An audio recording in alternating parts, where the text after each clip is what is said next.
I recently came across a couple of posters in my native city, south of France. A couple of posters advertising the release in movie theaters of the 18th version of Dracula, directed this time by French producer and director Luc Besson. So I don't know if this name is really familiar for all my English-speaking friends. I know that Luc Besson, as a producer and director, made a couple of hits in Hollywood, worked with such actors as Bruce Willis or Gary Oldman. He also contributed to Jean Reno's success in the United States. I know that Jean Reno is a French actor that is pretty much appreciated in the US and particularly in Japan as well. Well, whatever. The 18th version of Dracula by Luc Besson. Why not? So I went home and made a couple of researches. I had a look at the trailer to begin with on YouTube, and just like many other people who voiced the same opinion, it really reminded me of Francis Ford Coppola's Dracula from 1994. I don't want to sound derogatory, but it really, really reminded me of Coppola's famous version. Although it was only a trailer, so of course you can't judge a whole film just by its trailer. But there were many very confusing similarities. But I also Googled on the internet and found a couple of interviews of director Luc Besson about his forthcoming release, the forthcoming release of his movie on some famous French radio stations. And he was being interviewed about this project. And I have to say that I was pretty much surprised by everything he said, and surprised and a little bit offended, as very avid reader of the initial novel from which everything started, and which was written by Bram Stoker in the late 1890s. And so Luc Besson basically said that he really wanted to make a movie that was very close to the spirit of the novel by Bram Stoker. That is to say, a very romantic Dracula, a very romantic character, and a film which was much more a love story than a gothic or a terror movie. And he said that for him, that was the spirit of the book. Quite interestingly, Francis Ford Coppola, in his famous 1994 version, started a little bit from the same, from the same theory that Dracula was, or could be, first and foremost a love story, without really forgetting about the terror aspect, because, well, it's about a vampire that destroys the lives of the living for his own survival. And he does quite a lot of horrible things.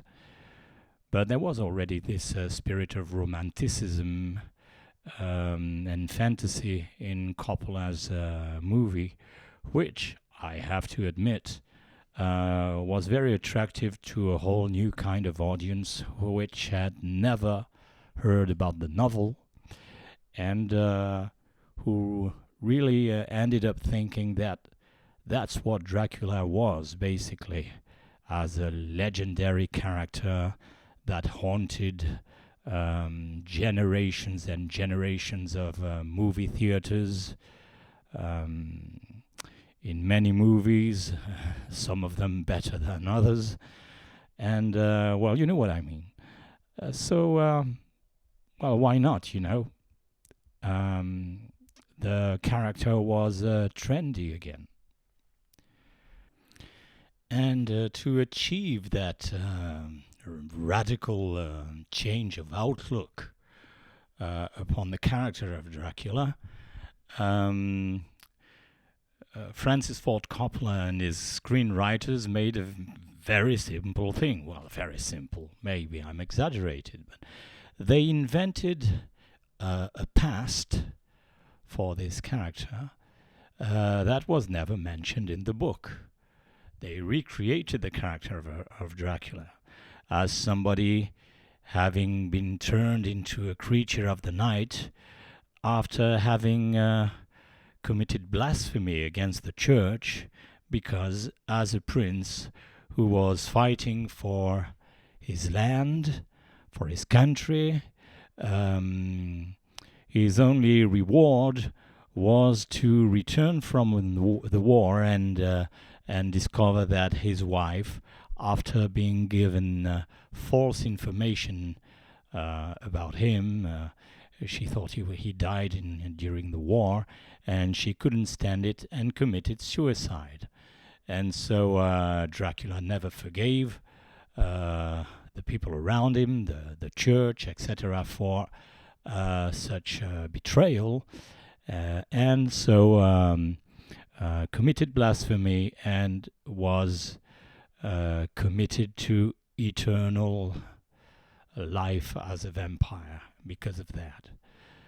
That is entirely an invention of Francis Ford Coppola's and his screenwriters.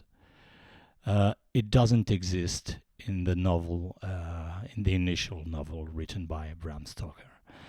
And of course, it justifies, in a way, the fact that Dracula will recognize in the character of Mina Harker, a woman who he's going to fall in love with. He will recognize in Mina the wife he had lost a couple of centuries before. And of course, all this added up to the romanticism that was so much praised in Francis Ford Coppola's version. And as it seems, Luc Besson decided to follow in the wake of Coppola. Does he have the same talent? Well, I suppose that this is a matter of point of view, and that's not really my point here. What I would like to focus is that I've got a problem with an aspect of Francis Ford Coppola's movie, although I like the movie in a way, and without having seen the movie by Luc Besson, I already have a problem with his theory at the very beginning. Here's what it is. Francis Ford Coppola made a very personal movie by changing the character of Dracula himself to such an extent.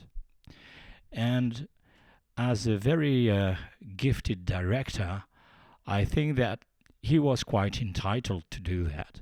All the more so as Bram Stoker, the novelist, died in 1906 without... and his wife was his only inheritor. They had no children.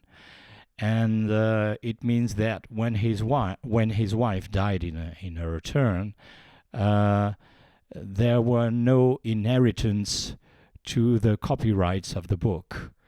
And after a few years or decades, I couldn't tell you exactly, Dracula fell into public domain. So, knowing that, it's quite legitimate that directors, artists of any kind, should do what they want to do with the work itself and the name Dracula. But I enjoyed Francis Ford Coppola's movie for what it was, from my point of view. A very personal movie, who really reflected the director's artistic vision, um, at least as much as the novelist's vision. So, when you've got such talent as Francis Ford Coppola, why not, you know? But the problem I have with his attitude towards the book and the novelist is that Francis Ford Coppola dared call his movie Bram Stoker's Dracula, as if his version was, up to that date, the most faithful version of Dracula, the novel, that you had ever seen. And that's a lie, you know. The name Bram Stoker gave him that credit, and frankly, it wasn't deserved, because of course there were many things that were faithful to the novel. Well, to begin with, the fact that Dracula really existed in real history as a prince in Transylvania or Wallachia, well, some regions of a country that is now called Romania, in the mountains. And the real Dracula existed. Of course, he wasn't a vampire. He was a prince that was very powerful and very dreadful warrior that had the tendency to impale his opponents, his enemies, when he won the war, and he won pretty often. So, of course, this gave him a terrible reputation. And when Bram Stoker, who was quite a tormented Irish writer, had the idea to write a story about a fictitious vampire, a friend told him the story of the Prince Dracul, which was more or less Vlad Tepes from the Order of Dracul, which more or less means the Order of the Dragon, and told him about his very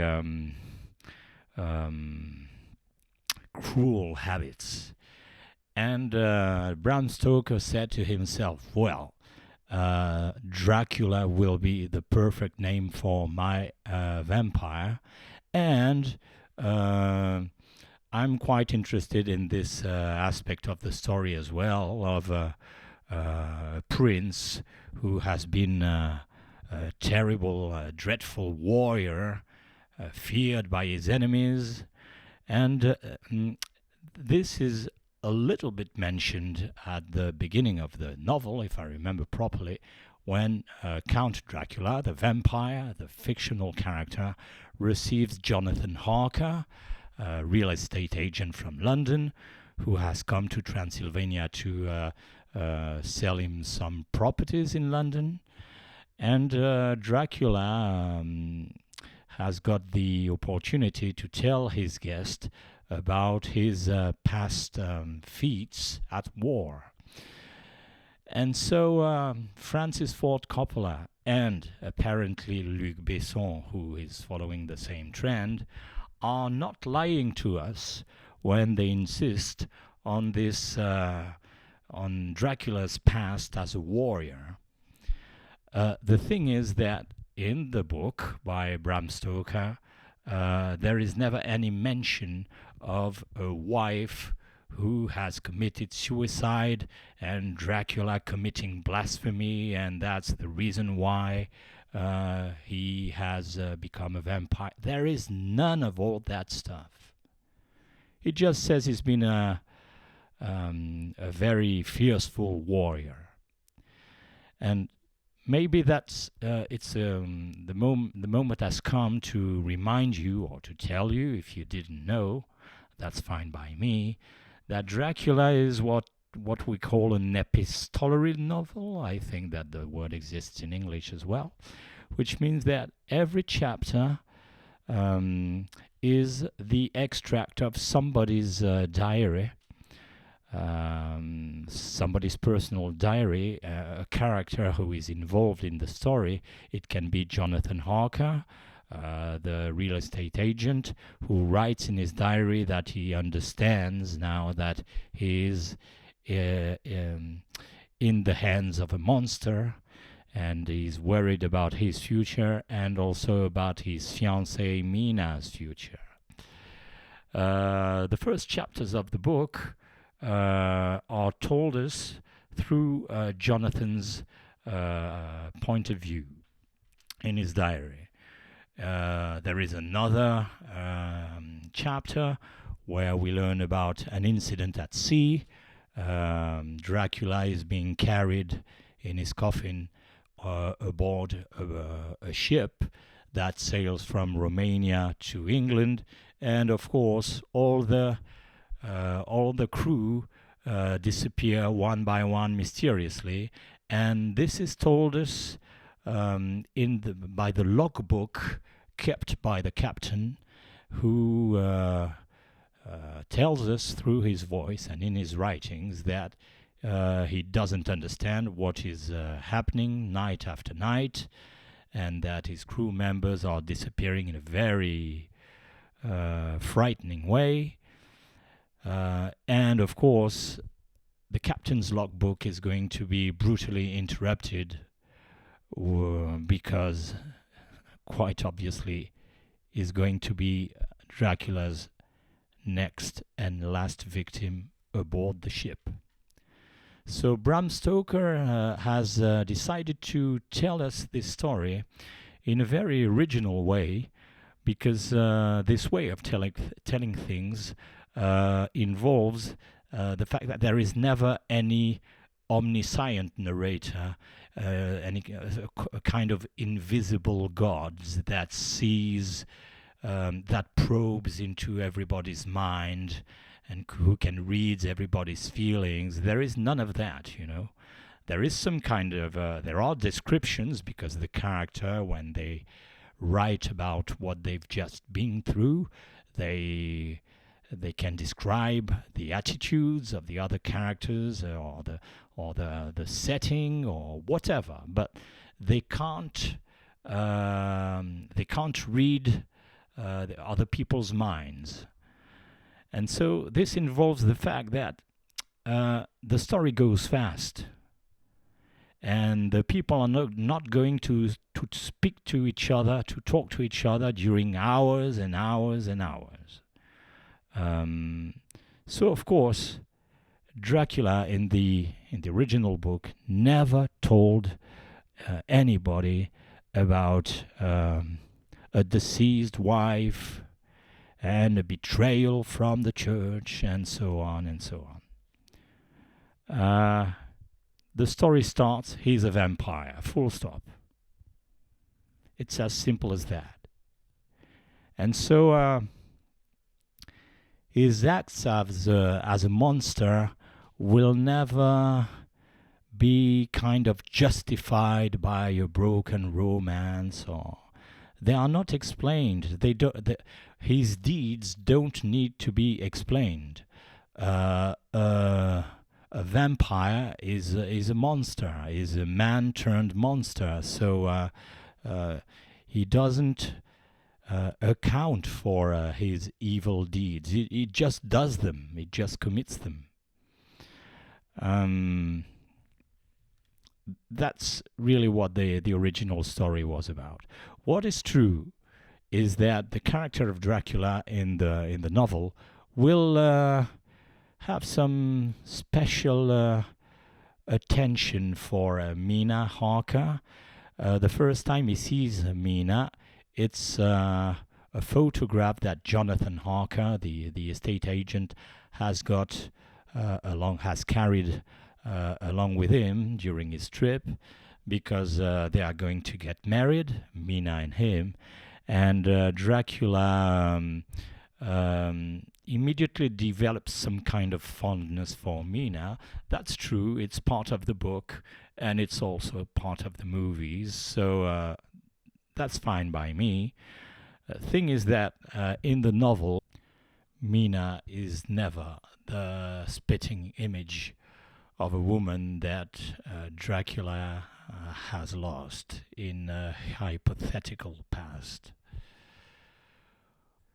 Well, anyway, Dracula thinks that he's got rid of Jonathan Harker by keeping him prisoner in his castle, and keeping him prisoner in his absence, since Dracula has already been taken away by boat, by coach, and then by boat from Romania to Britain, more specifically to London. And but in fact, Jonathan manages to escape, and he has also managed to escape the temptations from the women vampires that kept in his company. Jonathan will, of course, go through very difficult times in Transylvania after his escape from the castle. He has managed to escape, actually, by jumping from a very high window and falling more or less into the water of the moat that was surrounding the castle, or something like that. He's going to roam in the forests and the woods, and will end up in a convent where nuns will make everything possible to help him recover. He's going to recover and to join London again, recover his memory, and will very bravely be part of Professor Van Helsing's team to fight against Dracula. And of course, Jonathan will have a special interest in the matter, because he understands that Dracula is doing everything he can to make Mina fall under his charm. And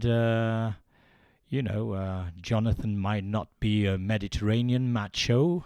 He's more the kind of the emblem of Puritan Britain, but you don't touch his woman. So he's going to do something about that. I'd like to take advantage of this little parenthesis about Puritan England. Here's another thing that disturbs me in this time with Luc Besson's version. Something that really Francis Ford Coppola respected, was very respectful of, on the contrary, is that, Dracula's, Luc Besson's Dracula takes place in Paris. Luc Besson has decided that the character of Dracula will travel from Transylvania to Paris, and that he's going to live a second life in Paris. And of course, as an avid reader of the original work, but also as somebody who studied English literature, language, and civilization and history, I'm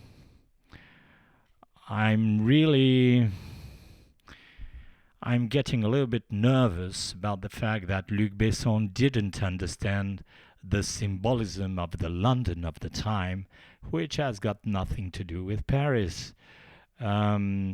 Just like probably other literary works of the end of the 19th century, and particularly in the Gothic genre. I'm thinking of Robert Louis Stevenson's The Strange Case of Dr. Jekyll and Mr. Hyde.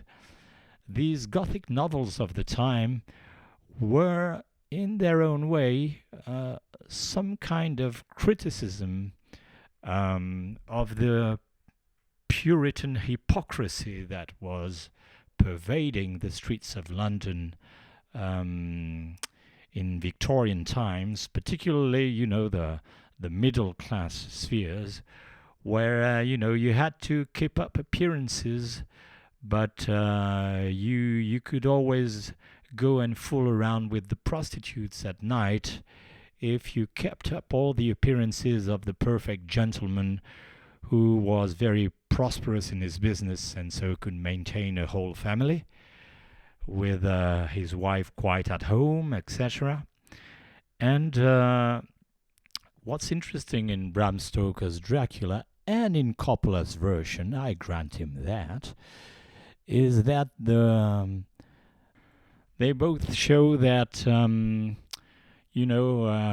middle class women who kept up with the Joneses could also give up to eroticism, erotic attraction, and that was quite daring at the time.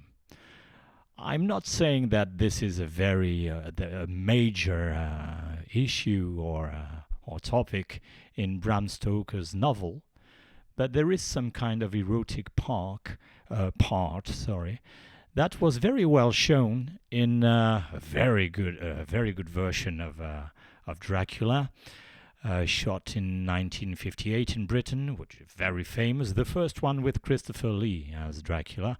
It was called The Horror of Dracula in some English-speaking countries, or simply Dracula in some others. And there is a shot which was edited in Japan. They couldn't tolerate it in Japan. They could tolerate the fact that the vampire could bite his female victim, but they couldn't tolerate the kisses and the kind of caressing that he does previous to the bite. And this erotic aspect is very much present in the British version, if I remember properly. It's never been edited or been considered as a problem in Britain, and I have always seen this version from 1958, directed by Sir Terence Fisher, where Dracula first caresses his cheek against the cheek of his victim, and then a couple of kisses. I am wondering, I think I remember hearing that Christopher Lee was improvising in this scene and decided at the last moment to add this touch of eroticism. Yes, I said eroticism because we can all understand that in 1958, in a movie that mentions facts happening occurring in Victorian times, a kiss in the neck before a bite could be considered as something quite erotic.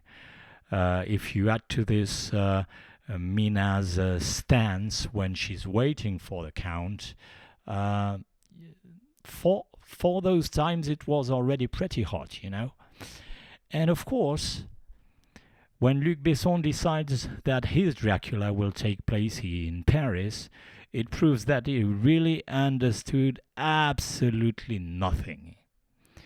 The Paris of those times are not, and I'm not saying this in a positive or negative way, but the Paris of the time was the mentalities about relationship between men and women, among other things, were very much different from the outlooks and attitudes in Britain. After French Revolution, religion wasn't so prevalent in Paris. whereas, London was really dominated by um, Puritanism, which was a kind of, well, I'm not a specialist in those things, but let's say halfway between Anglicanism and Protestantism. But, well, hence came the famous expression or slogan, no sex, please, we are British. And let's say that this kind of mentality traveled across the Atlantic, and that the Pilgrim Fathers were not the kind of people who would mention bodily things too easily. So, in his way, I think that Bram Stoker, at a small level, was kind of subversive when he showed these women vampires, or these women in London who fell prey to the charm of the vampire, and these décolletés, in their dresses.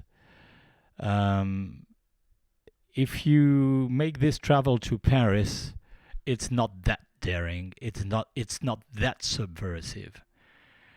And so, well, I think you're really beginning to understand my stance. I really think that Luc Besson is a liar, and that he never read the novel. So, well, you're always entitled to not read a novel.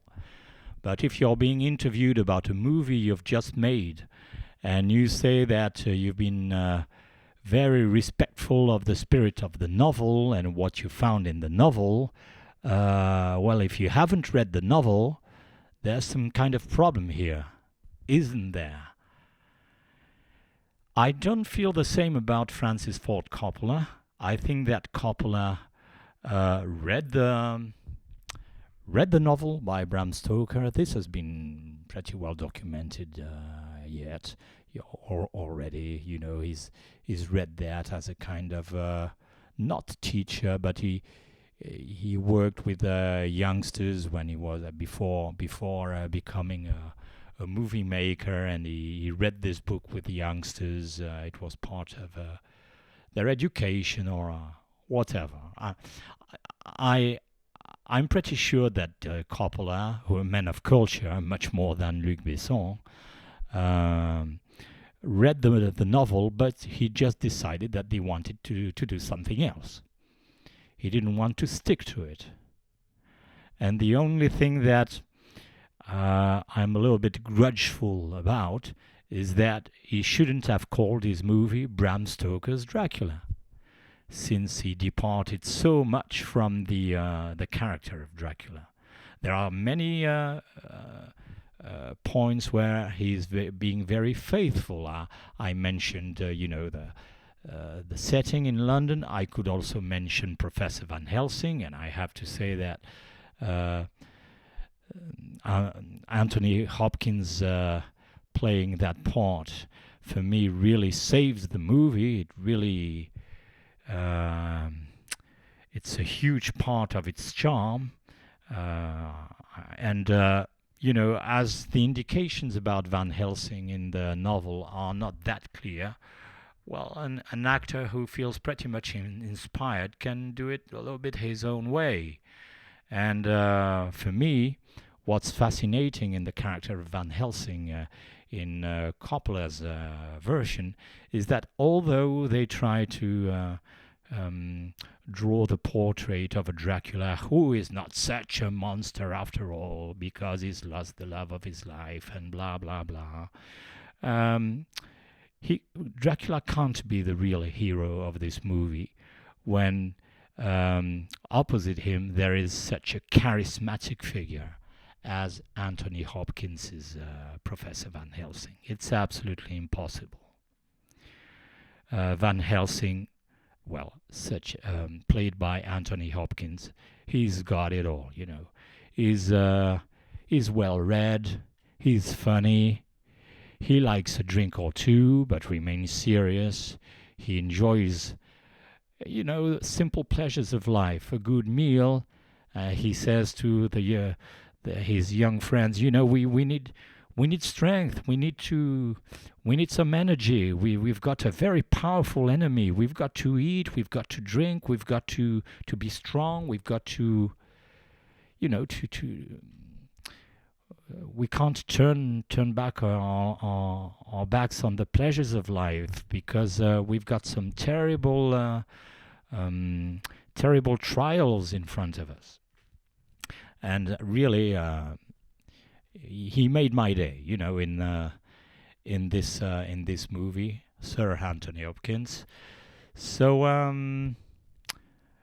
good point for Francis Ford Coppola too. His Professor Van Helsing is not really unfaithful to the novel, and is the most charming character ever. And that's what, in spite of the differences that I already elaborated on, between the novel and Coppola's version, I have to admit that Coppola's version, just like the book, is a very well balanced piece of work, because although the character of Dracula is shown in a too attractive, alluring way, in my view, the people opposite him are very charismatic, very strong, very relatable too. We can relate to these people.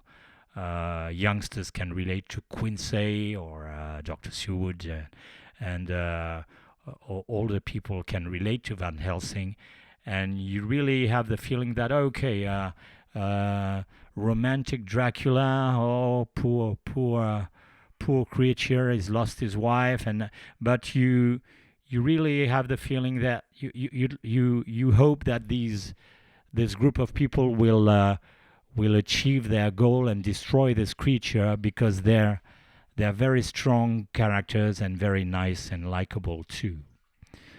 So there's some kind of balance here, and I think that in Gothic stories, in terror movies, and in Gothic novels, it's always very important to create some kind of balance, and not over-exaggerate the charms of the dark side, if you know what I mean. We live in a society which is violent enough. Why glamorize what doesn't need to be glamorized? But, I'm not in favor of censorship in any way. I just would like these people to let Bram Stoker rest in peace, contrary to his famous character. Bram Stoker is definitely not a vampire, so he's not going to wake up at night, so please let him sleep in his grave peacefully and in a dignified way. And please do the same with his wife, who had inherited his copyrights. And don't hide yourselves behind those names and behind this novel to justify your own creative version. Just express your own creative version. And that's all. We need artists of all kinds. Singers, musicians, dancers, sculptors, movie makers, actors, actresses. But please respect the people who used to be artists before you were born and created a piece of work, and don't associate their names with yours when what you're doing is so radically different from what they wanted. there are more serious topics in life. In life, I grant you that. You know, there are wars, there is famine. Okay, but you know, I'm not here to speak about politics.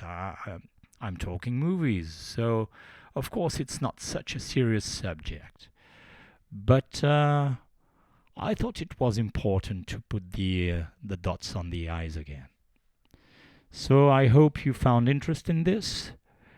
If you're an English-speaking person, you already have a certain level of education in English, American literature, and maybe you didn't learn that much. When I speak to a French audience, maybe they learn a little bit more about the Gothic genre and so on. But I hope you had some kind of interest in it, and I wish you a very good day, a very good night, a very good afternoon, and let's go crazy. A very good life.